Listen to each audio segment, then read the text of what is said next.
In this first lesson for Year 11 Human Bio, we're going to have a look at cells and some of their structures and organelles. So before we can do that, we need to talk a little bit about what a cell actually is.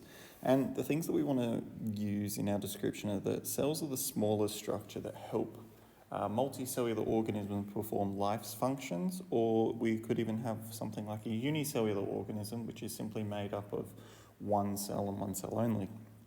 So the cell theory is a really important base point for us to start with, and effectively it's just telling us that every organism, every living thing if you like, so living thing, are all made up of cells. Okay, so cells, according to the cell theory, are this basic unit of life, and all cells come from other cells. Okay. Now, the human body itself, to tie it in with human biology, is made up of roughly 30 trillion human cells. Huge number. But within your body, we contain an even greater number of microbial cells. So things like the bacteria that live in your small intestine, for instance. So now that we've got a bit of an understanding about what a cell is, so effectively the smallest subunit of living things, we're going to have a look at some of the parts of these cells. So I'm going to base a lot of my lesson today around this diagram that you can see on the right of the screen here. And I'm really going to look at the first four things on this list. So number one, the cell membrane, the cytoplasm and the cytosol. We'll probably get to them last. And we'll have a look in a bit more detail at some of the organelles within the cell.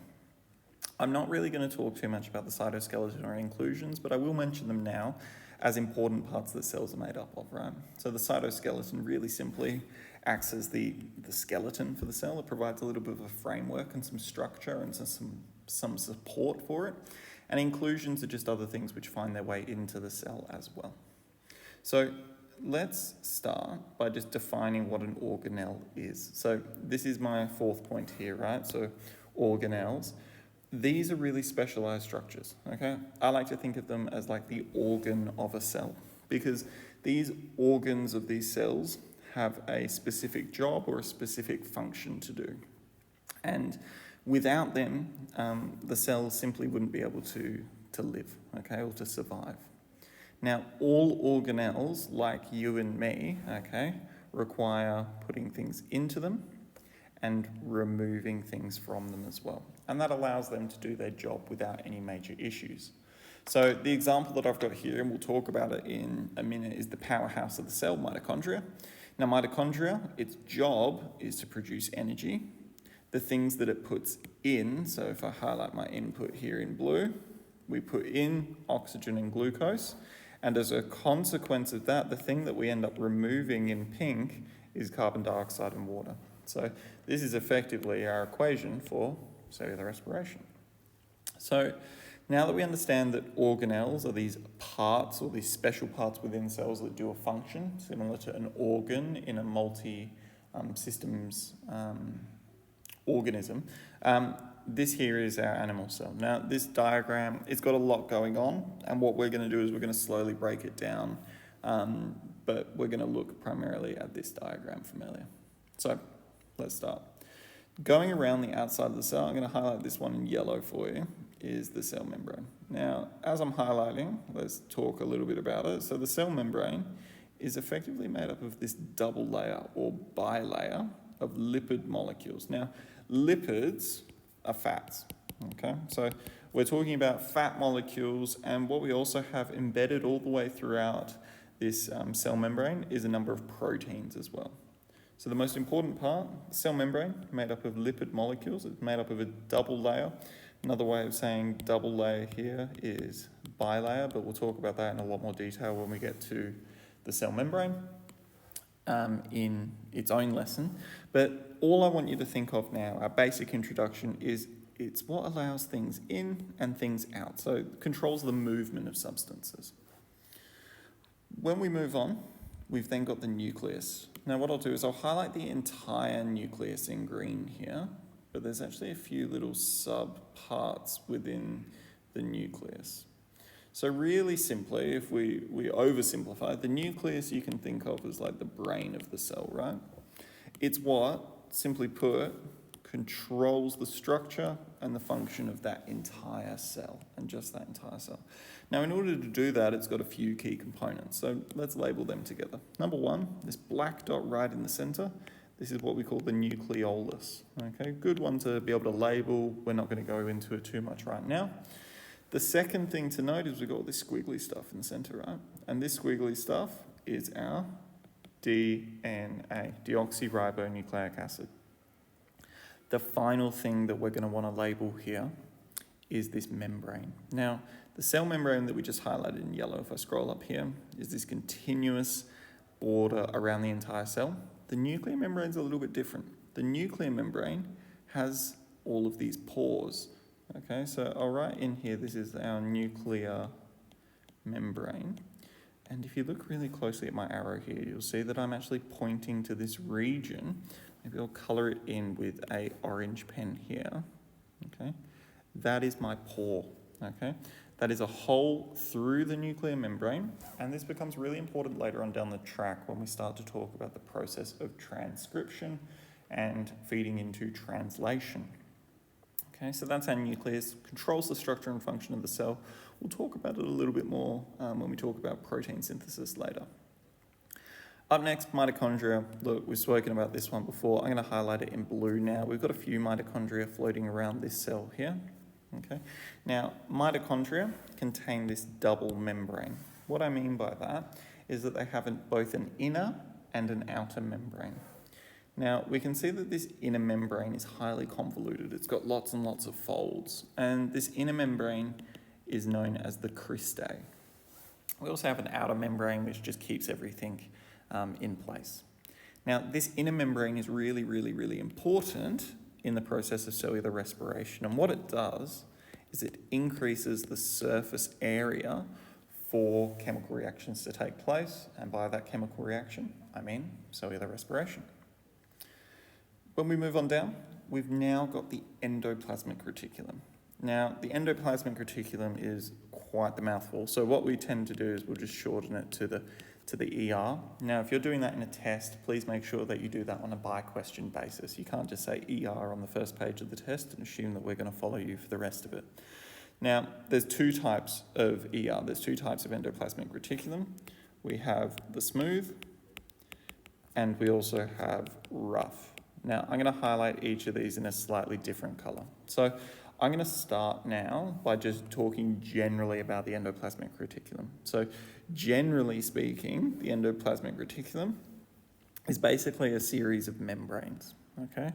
Now, the rough endoplasmic reticulum, I'll use orange here, has ribosomes all the way throughout it. So you can almost think of, instead of having like a really smooth surface, the rough ER feels rough because it's got all these ribosomes stacked within it.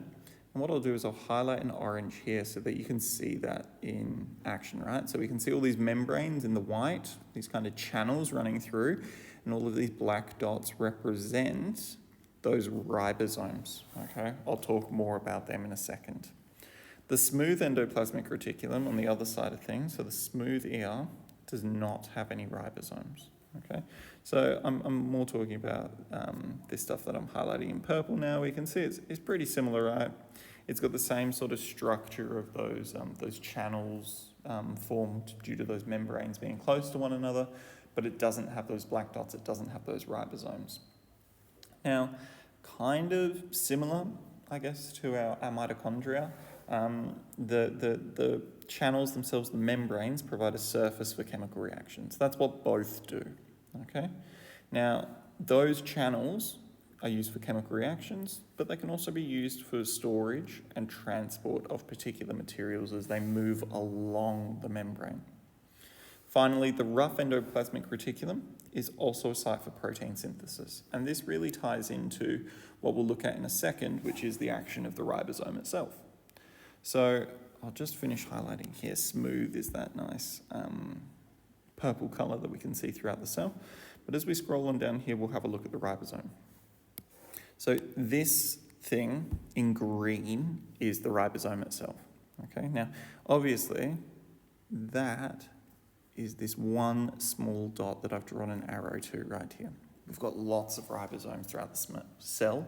They're really small, they're spherical in shape, but when we zoom in, they don't exactly look like that necessarily. Now we can find them in two main spots, okay? We can find them either floating around in the cytoplasm, as you can see here, or we can find them attached to the endoplasmic reticulum, as we saw over here. Now, simply put, the only thing that the ribosome is going to help us out with is protein synthesis. Now, synthesis is a really fancy way of saying creation. So all that is happening here is protein creation, making proteins. And we do that by linking amino acids together. But that's something that we'll talk about a little bit later on in this course. As we move on down, we've now got the Golgi body or the Golgi apparatus. So I'll do this in like a deep pink, if you like. This is my Golgi body up here. Now, it looks very similar to the endoplasmic reticulum, but what I really want you to think about when you're looking for a Golgi body versus an endoplasmic reticulum is that these flattened membranes, or these membranes similar to the endoplasmic reticulum, are stacked really closely on top of one another, and they kind of look a little bit flattened as a consequence. They're being pressed together. Now, their job is really, really important because they modify and package the proteins that we've just made at the ribosome. Okay, so if there's any tweaking that needs to happen, or maybe they need to be shipped off to another cell, this is what the Golgi body or the Golgi apparatus is going to do. Okay, now you're probably thinking it's shipping them off. Okay, how does it do that? It does it thanks to these things called vesicles. You can almost think of the vesicle as like a delivery truck. Okay, it's going to take that protein and it might take it outside the cell, might take it somewhere else. Now, we'll look at vesicles a lot more when we start to look at transport into and out of the cell.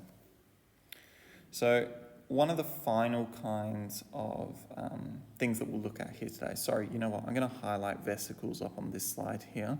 I like to think of these ones up here as my vesicle. We can see that they've got something inside. I'm not going to say that that's the ribosome, but they're transporting something else around the cell. Okay. So moving on down to our lysosome, okay.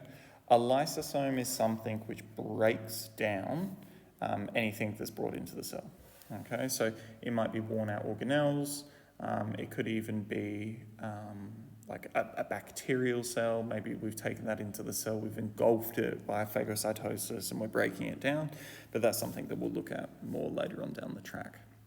So the way that they do that is they contain these things called digestive enzymes, okay?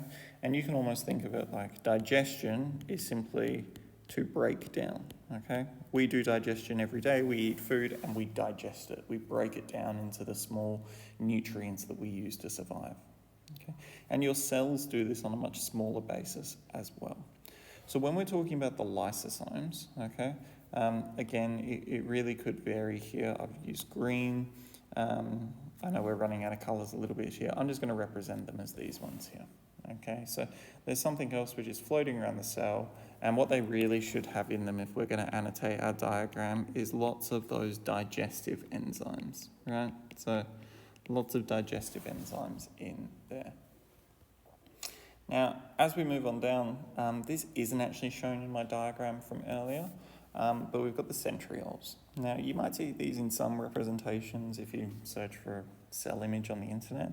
Effectively, all that a centriole is like a pair of cylindrical structures, right? We can see these cylinders running across right here. These only really come into play when we're talking about mitosis, meiosis, or cell reproduction, okay? They are what produce the spindle fibers to help pull and separate the chromosomes from one another. That's all we really need to know for now. We'll come back to these later. Up next, the cilia and flagellum. Now, look, they're not found on my cell either. I'll go back and I'll annotate them on in a second. I just want to make it really clear how these two things are quite distinct from one another. Now, in common, they are both things which project or stick out of the cell membrane. Okay, so they're not the cell membrane itself, but they're a smaller component of it. Now, cilia are really small and numerous projections. So if I highlight cilia here, these are my cilia, right? Lots and lots and lots of them. Almost looks like an anemone to a certain extent. and these are cilia from the trachea. Flagellum, on the other hand, if I get my blue highlighter out here, are really long projections, and they're these ones sticking out of these sperm cells, right? These long tails. Now, they have different purposes, okay? So cilia helps move things across the surface of a cell, almost think of it like flowing back and forth, versus flagellum, in blue, which helps to propel the whole cell. So think of these sperm cells as swimming in that direction. Our final slide here, just to wrap things up, we've now got the cytoplasm and the cytosol. Very similar, but there's an important difference. So when we're talking about the cytoplasm, I'm talking about the jelly-like material that makes up the inside of the cell. And it is actually made up of the cytosol itself and all of the organelles that we've just spoken about. So if I've got this jelly-like material, it's made up of organelles, but it's also made up of cytosol, where cytosol is simply the liquid part of the cytoplasm. So pretty much it's water, okay? So 90% of the cytosol is water. It allows for a lot of metabolic reactions to occur in that space, and it helps the cell to maintain its osmotic pressure. This is, again, something that we'll get into in the next few lessons. So that's been a really quick summary of the cell organelles, okay? And we've also had a look at the cell membrane, the cytoplasm, the cytosol, and we spoke a little bit at the start about the cytoskeleton and inclusions.